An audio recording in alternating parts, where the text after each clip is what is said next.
নাফরমান আমরা, সত্যি আমরা বড় নাফরমান, বড় নাফরমান। অস্বীকার কিন্তু কেউ আমরা করতে পারবো না, বড্ড নাফরমান আমরা।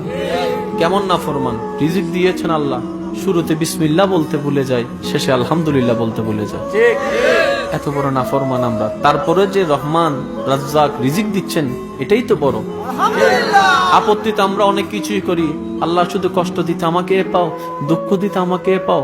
আরে কতটুক দিয়েছেন অনুভবটা তো একবার করে দেখা দরকার। না পাওয়ার লিস্টিটা না করে দেখলাম, পাওয়ার লিস্টিটা তো একবার চোখ দিয়ে দেখা দরকার যে মওলা না চাইতে অযোগ্য হওয়া সত্ত্বেও কতটুক দান করেছেন আমাদেরকে। সবকিছু বাদ দেন, যে চেহারাটা আপনার আমার আছে, এটা যদি বান্দরের মতো করে দিত, এটা আমার মওলার সেকেন্ডের জন্য দরকার নেই, সেকেন্ডের আগেও আমার মওলা ছেলে করে দিতে পারেন। হাজার গুনাহ করার পরও এখনো চেহারার মধ্যে রং ঝকঝক করে সুন্দর। এই শুকরিয়া কিসের বিনিময়ে আপনি আমি আদায় করব? কয় কোটি টাকা দিয়ে, কয় কোটি টাকা দিয়ে এটার শুকরিয়া আদায় করা সম্ভব? আপনার আমার সম্ভব? যদি টাকা দিয়ে সম্ভব হতো, আপনার আমার মতো গরিবরা পারতাম না। কিন্তু আল্লাহ পাক বলে যে বান্দা চিন্তা করিস না, তুই যদি শুকরিয়া আদায় করতে চাস সম্ভব। আল্লাহ কিভাবে? আমার কাছে তো কোটি টাকা নেই। আল্লাহ পাক বলে যে মন থেকে শুধু একবার আলহামদুলিল্লাহ বল।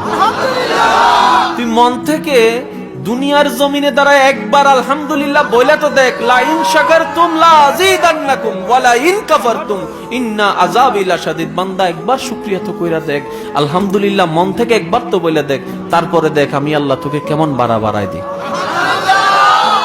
বাস আমরা সেটা তো নাই, জাস্ট একটা সেকেন্ড আলহামদুলিল্লাহ বলাটা এটার মধ্যে নাই। তারপরও আমরা জান্নাতের আশাবাদী, তারপরও আমরা জান্নাতের আশাবাদী। তাও আবার তেমন যেমন তেমন জান্নাত চাই না, জান্নাতুল ফেরদৌসের আশা নাই। মুরত আমাদের একটু, স্বপ্ন আমাদের বিশাল। কল্পনা করেছেন কখনো নিজেকে চেহারাকে আয়নার সামনে দাঁড়ায় প্রশ্ন করেছেন? নিজের নামটা ধরে একবার আয়নার সামনে দাঁড়ায় নিজেকে নিজে প্রশ্ন করেন, এই তোর যোগ্যতা কি? তুই যে এত বড় বড় স্বপ্ন দেখোস, এত বড় বড় আশা করস, তোর যোগ্যতাটা কি?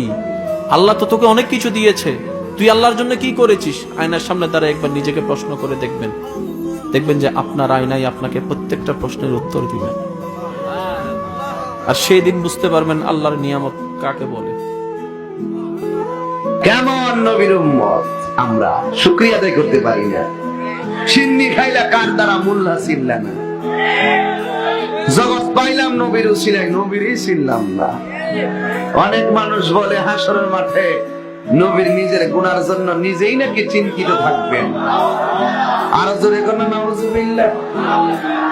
এই জন্য বয়ানটা